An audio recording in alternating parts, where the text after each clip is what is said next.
अस्सलाम वालेकुम, मैं हूं मुनीज़े जहांगीर और आप देख रहे हैं प्रोग्राम स्पॉटलाइट। नाजरीन, दूसरे रोज़ भी इस्लामाबाद बिल्कुल बंद रहा क्योंकि पाकिस्तान के दारुल हुकूमत में शंघाई ताउन तंजीम का इजलास होना था, जिसमें रूस, Tajikistan, Uzbekistan, Belarus, Iran, Kazakhstan, Kyrgyzstan और इंडिया ने शिरकत की। सारी नज़रें पाकिस्तान और इंडिया के बाहमी ताल्लुकात पर थीं और ख़बर ये गर्दिश कर रही है कि पाकिस्तान और इंडिया के वज़राए ख़ारजा की आज ज़ोहराने पर गुफ्तगू भी हुई है। उसकी फुटेज हम आपको दिखा सकते हैं अपनी स्क्रीन के ऊपर कि कैसे वो आपस में बातचीत कर रहे हैं और बड़ा अच्छा माहौल है। जबकि आज सुबह डॉक्टर जयशंकर ने ख़िताब करते हुए कहा कि SCO का मकसद बाहमी एतमाद, दोस्ती और अच्छी हमसायगी को मजबूत बनाना है और ये कि SCO के चार्टर में 3 चीज़ें वाज़ेह हैं और वो चैलेंजेस ये हैं: दहशतगर्दी, अलहदगी पसंदी और इंतहा पसंदी।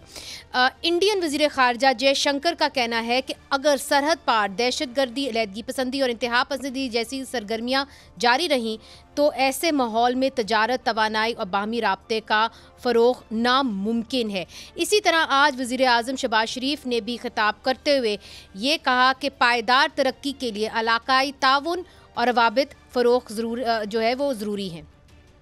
The China-Pakistan Economic Corridor and the International North-South Transport Corridor should be expanded, focusing on developing road, rail and digital infrastructure that enhances integration and cooperation across our region.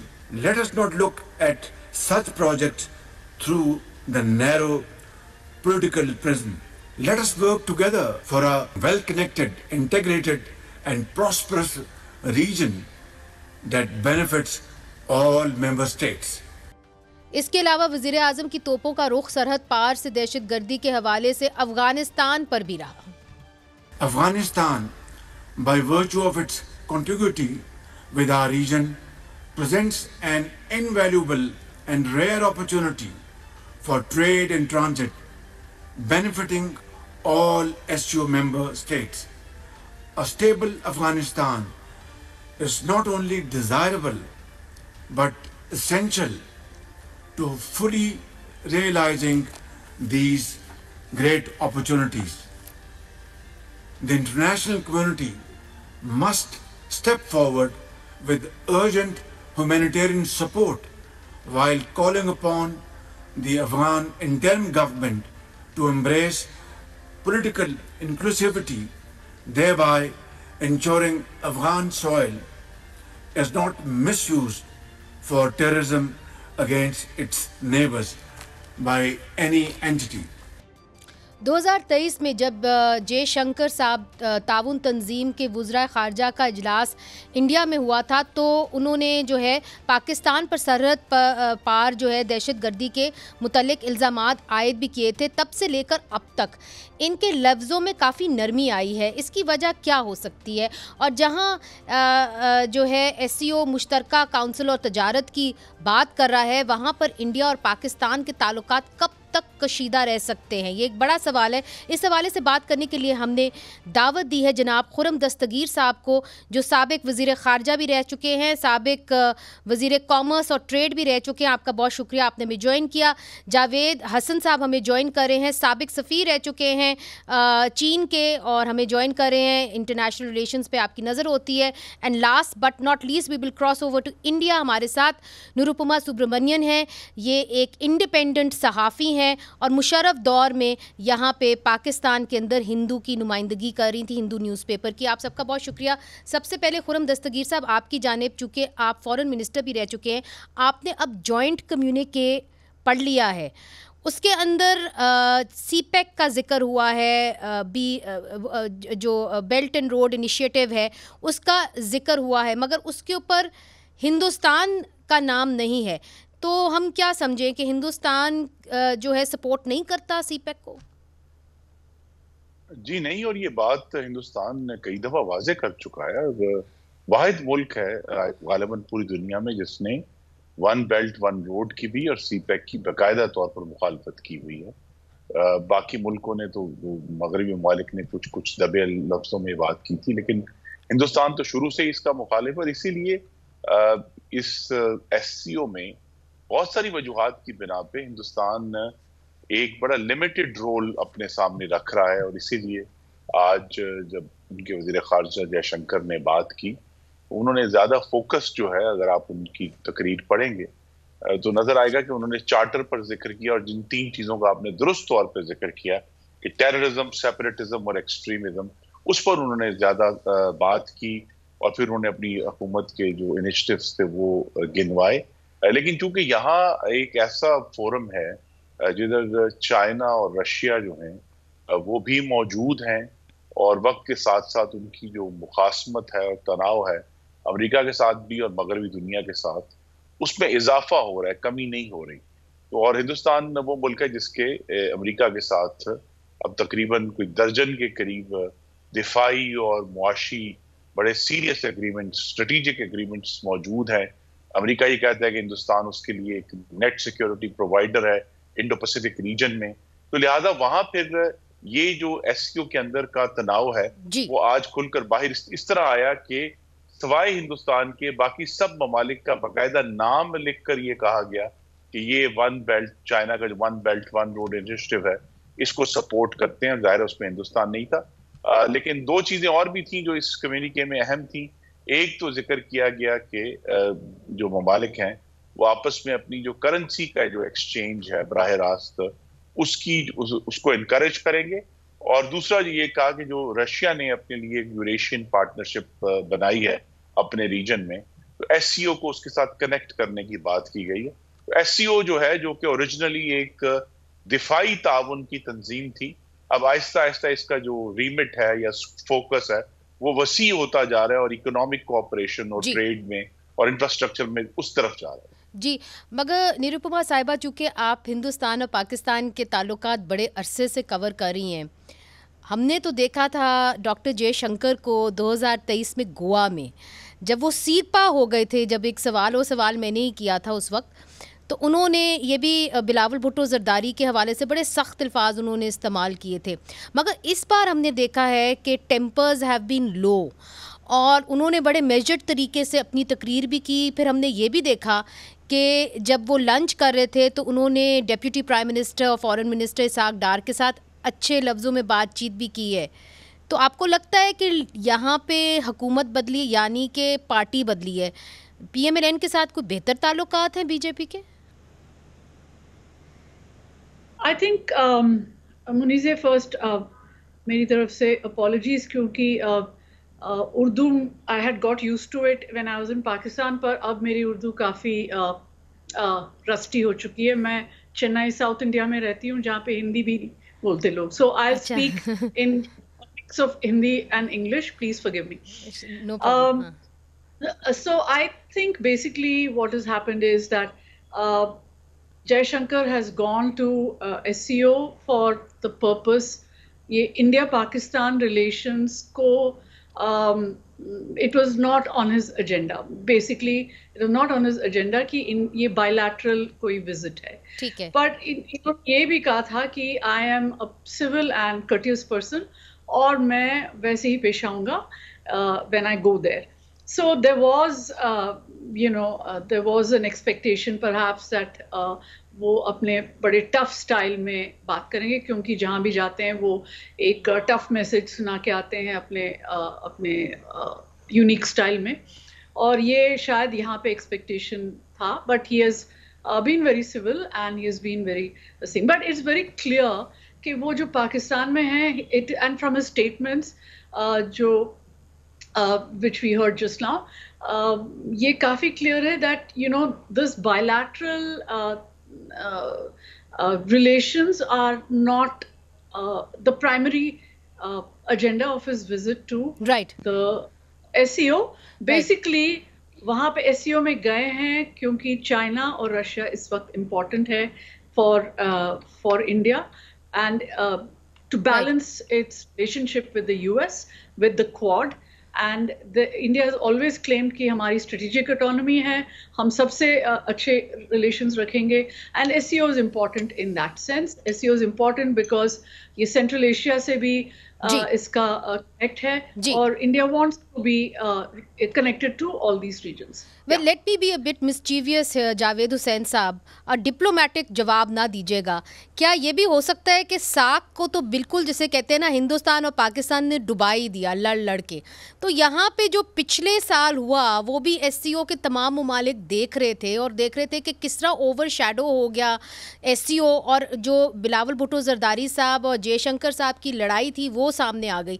तो इस बार शायद उन्होंने कहा हो कि आप अपने जो मामलात हैं वो बाद में करिएगा, अभी फोकस एससीओ पे रखें। ये भी एक दबाव हो सकता है रीजनल ममालिक से इनके ऊपर, आप कैसे देखते हैं?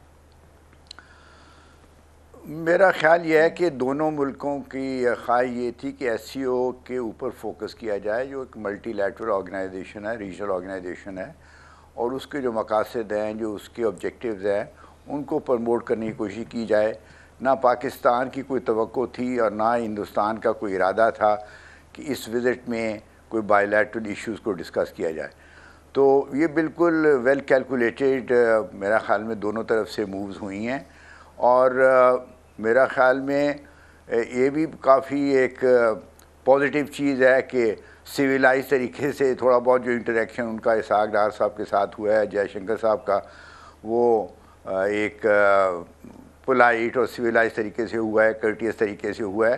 तो उससे ज़्यादा कि ना पाकिस्तान में किसी को तवक्को थी सर, ये इसकी वजह आप क्या देख रहे हैं कि लीडरशिप की जो तब्दीली है शायद वो उनको पसंद आ गई? कि कहा जाता है कि जो शरीफ बरादरान हैं वो ज़्यादा चाहते हैं कि अमन हो हिंदुस्तान और पाकिस्तान के दरमियान। तो जो बिलावल भुट्टो जरदारी साहब ने एक अपना स्टांस लिया था, उन्होंने एक दफ़ा वज़ीर आज़म नरेंद्र मोदी का बारे में ये भी कहा था that Osama bin Laden is dead but the butcher of Bengal lives.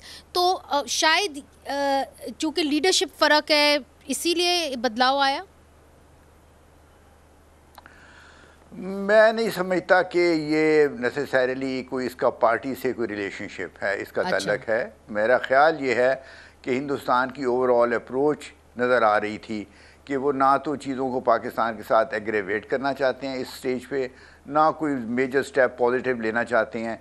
तो वो एक किस्म की न्यूट्रल किस्म की उनकी पोजीशन थी, और पाकिस्तान में भी कोई किसी की ये ऐसा इरादा नहीं था कि हम हिंदुस्तान के साथ इस एससीओ के मौके पर कोई ऐसी मूव करें जिससे हमारे जो तल्लुकात हिंदुस्तान के साथ पहले ही कशीदा हैं वो ज़्यादा कशीदा हों। तो I think both governments have succeeded in achieving that objective, और मेरा ख्याल में ये बिल्कुल मुनासिब तरीके से उन्होंने इसको हैंडल किया है। जी खुर्रम दस्तगीर साहब, अगर if you come back to the SCO, चूँकि आप फॉरेन मिनिस्टर भी रह चुके हैं, इसको अब दूर बैठा अमेरिका कैसे देख रहा होगा? चूँकि मुझे और यूरोपियन यूनियन कैसे देख रहा होगा? इस वक्त उनको रूस के ऊपर बहुत गुस्सा है चूँकि उन्होंने यूक्रेन के ऊपर हमला किया है। फिर अमेरिका से हम अमेरिका से डायरेक्टली पैसे तो नहीं लेते मगर उनका असर रसूख IMF के ऊपर तो है। How will they be viewing this SCO summit here in Pakistan? जी, लेकिन एक बात जो आपने सवाल पूछा उसका मैं जवाब देना चाहूंगा कि क्या बदला है 2023 के मुकाबले में। एक तो ये कि 2023 में भी वज़ीर आज़म तो शहबाज शरीफ ही थे और उन्हीं की गवर्नमेंट थी, लेकिन वज़ीर खारजा जो थे बिलावल भुट्टो थे। तो उस वक्त दोनों जो हुकूमतें थी वो आने वाले इलेक्शंस की तरफ देख रही थी। अब जबकि वो इलेक्शंस हो चुके हैं, पाकिस्तान में पहले हुए और फिर हिंदुस्तान में हुए, तो लिहाजा वो जो एक प्री इलेक्शन फीवर था वो अब कम हो गया है और अब दोनों हुकूमतें जो है वो ज्यादा स्टेबल तरीके से एक दूसरे के साथ डील कर सकते हैं। दूसरा ये है कि हिंदुस्तान की हद तक ये तब्दीली आई है एक साल में कि अब वाज़ेह हो गया कि हिंदुस्तान का जो साउथ एशिया में इन्फ्लुएंस है उसमें बड़ी नुमाया कमी आई है और तकरीबन तमाम ममालिक जो इस रीजन के हैं, चाहे वो बांग्लादेश है जहाँ अभी रिसेंटली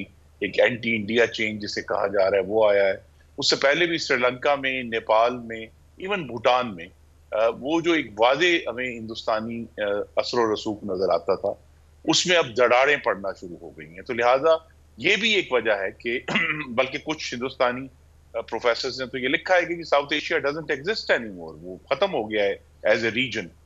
तो इसकी वजह से हिंदुस्तान को भी अब रिकैलकुलेट करना पड़ेगा और ये उनकी रिकैलकुलेशन का हिस्सा है कि SCO उनके लिए साख से ज्यादा अहम है। दूसरा ये इशू है कि अमेरिका किस तरह देख रहा है इसको, SCO को। वो आज तो शायद उनके लिए कोई इतनी परेशानी नहीं है, लेकिन इन मेरे ख्याल में अगर मैं कैलकुलेट करूं तो अगले 10 से 15 साल में SCO एक चैलेंजर हो सकता है, क्योंकि हमें हमेशा याद रखना है कि ये एक दिफाई ताउन की तंजीम के तौर पे इसको बनाया गया था, अगरचे अब इसका रीमेट बहुत वसी हो गया। तो लिहाजा यहाँ अगर जो इसका जो SCO का मुआशी इंजन जो है वो चीन है और इसका दिफाई इंजन जो है वो रशिया है, अगर ये दोनों मिलकर इसको अगले 15 साल में या 20 साल में जिसका जिक्र भी हुआ कि अपनी प्रोजेक्शन के लिए, पावर की प्रोजेक्शन के लिए इस्तेमाल करना शुरू करते हैं जी, तो वो डेफिनेटली अमेरिका के लिए एक तशवीश का बायस है। और रशिया का जो मामला है उस पर बड़ा एक यूक्रेन के ऊपर हमला है, उस पर मुख्तलिफ ममालिक ने, इवन हिंदुस्तान ने बड़ा एक मुबहम सा स्टैंड लिया हुआ है। तो यहाँ जो है वो फिर वक्त के साथ साथ, जैसे अब ईरान के ऊपर अगर कोई कॉन्फ्लिक्ट होता है या साउथ चाइना सी में होता है, तो ये जो अभी मुबहम मामलात हैं ये खुल जाएंगे और बहुत जल्द ममालिक को साइड्स लेना पड़ जाएंगी और फिर उसमें यहाँ फिर SCO का किरदार जो है वो वाजे हो जाएगा। जी, मगर इसके ऊपर आज जो जॉइंट कम्युनिके है उसके अंदर ये बात की गई है कि जी एक न्यू इकोनॉमिक डायलॉग होना चाहिए, मगर अगर पाकिस्तान और हिंदुस्तान इसी तरह आपस में बातचीत ना करें या डिप्लोमेटिक टाइज़ को फिर से जो है रिज्यूम ना करें, तो फिर ये न्यू इकोनॉमिक डायलॉग कैसे मुमकिन होगा? क्या हिंदुस्तान जो है इसके लिए ओपन है? ये एक बहुत बड़ा सवाल है, पूछेंगे निरुपमा सुब्रमण्यन से वक्फे के बाद।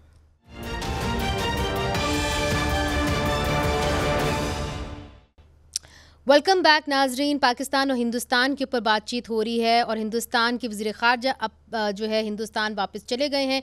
उन्होंने पाकिस्तान का शुक्रिया अदा किया और शुक्र है सब कुछ जो है वो सही हो गया। मगर निरुपमा सुब्रमण्यन साहिबा, आप इस वक्त चेन्नई में बैठी हैं, हिंदुस्तान में बैठी हैं, यहाँ पे तो बात की जाती है इस्लामाबाद के अंदर SCO में जॉइंट कम्युनिके में, जी हम इकट्ठे पार्टनरशिप करेंगे, हम ट्रेड करेंगे, हम ट्रांसपोर्ट करेंगे, ये भी बात हुई कि न्यू इकोनॉमिक डायलॉग होगा। तो यहाँ पे तो सफारती ताल्लुकात बहाल नहीं हो रहे हिंदुस्तान और पाकिस्तान के दरमियान, ये कैसे न्यू इकोनॉमिक डायलॉग करेंगे? क्या SCO के मुल्क ये नहीं सोच रहे होंगे कि इन्होंने हमें ज़रूर पीछे धकेलना है?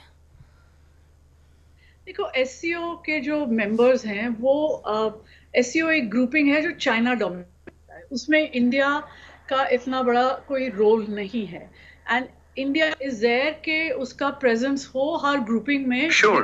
Here's some Roy Orbison in KD Lang. जी निरुपमा साहिबा, आप म्यूट हो गई हैं, मेरा ख्याल है आप म्यूट हो गई हैं। हम आपकी तरफ जाने फिर से आएंगे।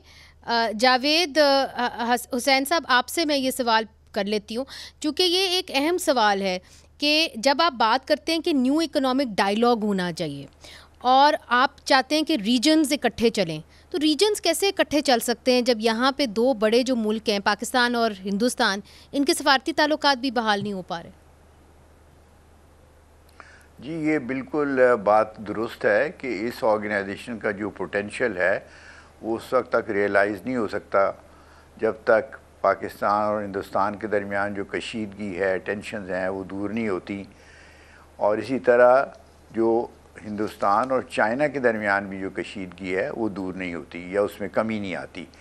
तो ये दो बहुत बड़ी ऑब्स्टिकल्स हैं जो इस ऑर्गेनाइजेशन की फॉरवर्ड मूवमेंट में या इसकी डीपनिंग ऑफ कोऑपरेशन इस इलाके में, ये जब तक ये ऑब्स्टिकल्स रहेंगी तो मेरा अपनी ज़ाती असेसमेंट ये है कि जो तावन है इक़्तिसादी और तिजारती और कनेक्टिविटी जो है उसमें बहुत एक बड़ी ऑब्स्टिकल्स रहेंगी। आप कनेक्टिविटी देख लें कि आप कनेक्टिविटी कैसे करेंगी अगर पाकिस्तान और हिंदुस्तान की जो ट्रेड है वो सेंट्रल एशिया के साथ खुल के नहीं हो सकती। और दूसरा यह है कि अब अफ़गानिस्तान में भी जो हालात हैं वो इसी तरह कशीदगी रहेगी, वहाँ पे इंस्टेबिलिटी रहेगी, तो वहाँ पे भी जो है आने जाने के जो रास्ते हैं वो अफ़गानिस्तान में से भी गुज़रते हैं, तो एक और बड़ी बहुत मुश्किल है। तो ये जो मुश्किलात हैं, जो ग्राउंड रियलिटीज़ हैं, इनके ऊपर मेंबर स्टेट्स को बड़े एक मेजर तरीके से बड़े सोच समझ के इसके ऊपर गौर करना होगा और कुछ इनका मसाइल का हल निकालना होगा। मगर जिस तरह खुर्रम साहब भी कह रहे थे, जावेद साहब, खुर्रम साहब भी कह रहे थे कि देखिए अभी तो अमेरिका को शायद एससीओ इतना ना खटके, मगर आज से 10 साल बाद it will be a point of concern for the US. आप इसको ऐसे देख रहे हैं या आप इसको अभी से देख रहे हैं कि अमेरिका वहाँ पे बैठा ये सब कुछ देख रहा है, पाकिस्तान रूस को भी होस्ट कर रहा है, सबसे जो सेकंड लार्जेस्ट कंटिजेंसी वो रूस की थी, फिर चाइना की थी। I mean these things can not be gelling well with America, चूँकि हम तो उनसे जो है लोन मांगते हैं ना।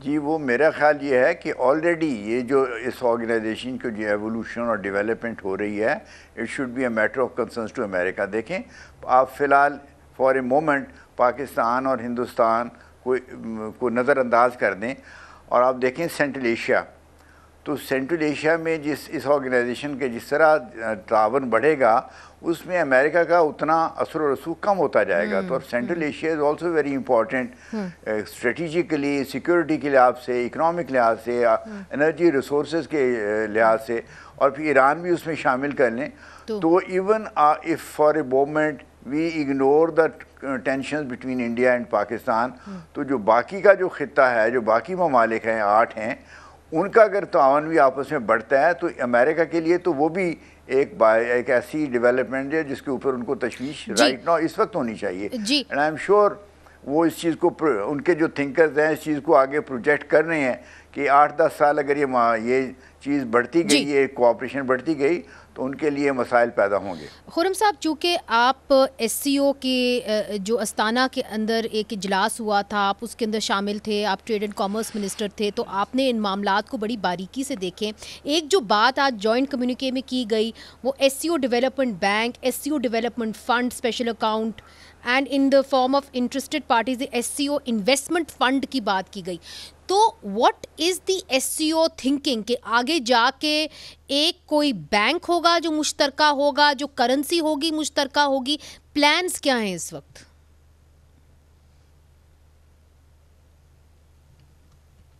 खुर्रम साहब आपकी आवाज़ नहीं जी खुर्रम साहब। कि मुस्तकिल कोशिश है चाइना की तरफ से कि मगरबी जो इदारे हैं जैसे IMF है या वर्ल्ड बैंक है, उसका एक मुतबादल कायम किया जाए। जिस तरह चाइना की ये भी कोशिश है कि डॉलर की जो इस वक्त पूरी दुनिया में एक इम्पोर्टेंस है बैनुल-अक़वामी करेंसी के तौर पे, उसकी जगह भी कोई मुतबादल क्रिएट किया जाए। उस मुतबादल में एक पेशरफ्त तो कुछ साल पहले हो चुकी है जब एशियन इंफ्रास्ट्रक्चर इन्वेस्टमेंट बैंक का क़याम अमल में आया था, और उसमें इंटरेस्टिंगली यूरोप ने बहुत ज़्यादा इंटरेस्ट शो किया था और वो भी अब उसके रुकन है।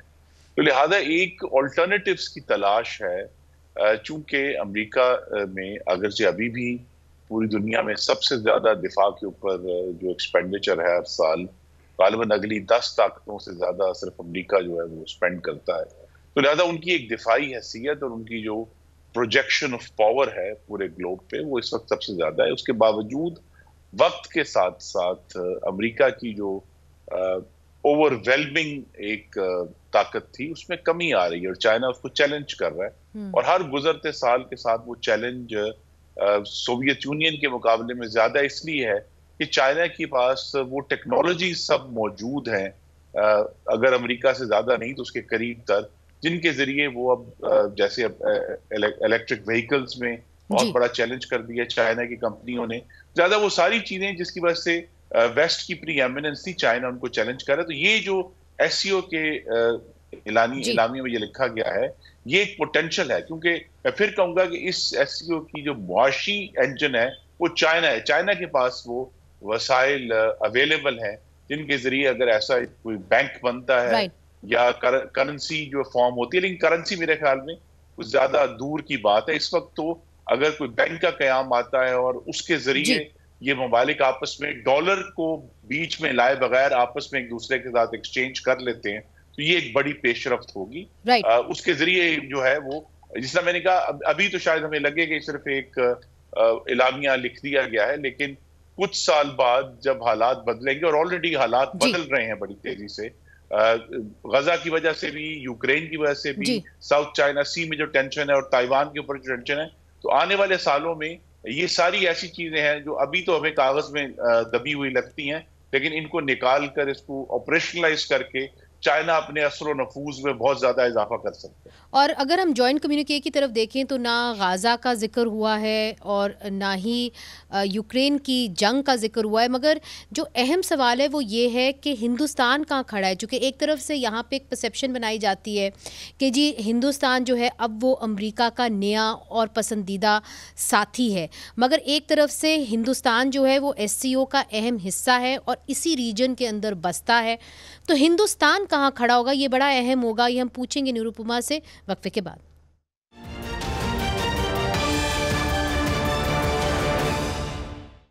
वेलकम बैक नाजरीन। जब से हिंदुस्तान के वज़ीर ख़ारजा पाकिस्तान आए हैं तब से एक सवाल किया जा रहा है कि अब हिंदुस्तान और पाकिस्तान के बाहमी ताल्लुकात यहाँ से कहाँ जाएंगे। चूँकि एक ब्रेक थ्रू तो नहीं हुआ, जो बाहमी एक मुलाकात एक्सपेक्टेड थी वो तो एक्सपेक्टेड भी नहीं, मगर एक उम्मीद थी कि वो हो जाएगी, मगर वो नहीं हुई। और हमने देखा कि वज़ीर ख़ारजा हिंदुस्तान के उन्होंने कोई इंटरव्यूज़ भी नहीं दिए, तो उन्होंने जो है अपने आप को बड़ा रिस्ट्रेंड रखा, ज़्यादा बात नहीं की और वो वापस चले गए हिंदुस्तान। तो निरुपमा सुब्रमण्यन साहिबा, आप हिंदुस्तान पाकिस्तान के बाहमी ताल्लुकात के ऊपर रिपोर्ट करती रही हैं, अब यहाँ से हम कहाँ जाएंगे? आपको लगता है कि वहाँ पे मोदी सरकार किसी तरह के जो सफारती ताल्लुकात है वो बहाल करना चाहती है, चूँकि अब उनके इलेक्शंस में उतनी भी उनको बर्तरी हासिल नहीं हुई जिस तरह पहले हुई थी? मुनीज़ी, इसमें दो तीन चीज़ें हैं। एक तो ये है कि ये इस टाइम जो है जो फेज है जो इंडिया और पाकिस्तान में है वो इट्स नॉट सूटेबल दोनों तरफ से। मेरे को लगता है कि it is not suitable for restoring normalcy in relations, क्योंकि यहाँ से देखा जाए तो पाकिस्तान में फ्लक्स है, एक पॉलिटिकल टर्मोइल है, आर्मी और civilians army is fighting the people of Pakistan, और एक गवर्नमेंट जो है it is beholden to the army. ये ज़रूर बात ये है कि शरीफ जो हैं, Shahbaz Sharif, Nawaz Sharif, they been very friendly to India, they have in fact made very positive statements in the past, but at this point I think they are very weak and they are dependent on their survival on the military, and इस situation में it doesn't allow कि कोई talks हो। We don't know कि army chief जो है उनका क्या एटीट्यूड है, क्या उनकी थिंकिंग है टुवर्ड्स इंडिया। उन्होंने इंडिया पे कोई बात नहीं की। पीछे उनके पहले जो प्रीसेसर थे जनरल बाजवा, उन्होंने तो साफ कह दिया था that we need to do trade with India, और ये ट्रेड जो आपकी तरफ से बंद हुआ था ऑन August 5, 2019 जब कश्मीर का स्टेटस यहाँ पे बदला था कॉन्स्टिट्यूशनली।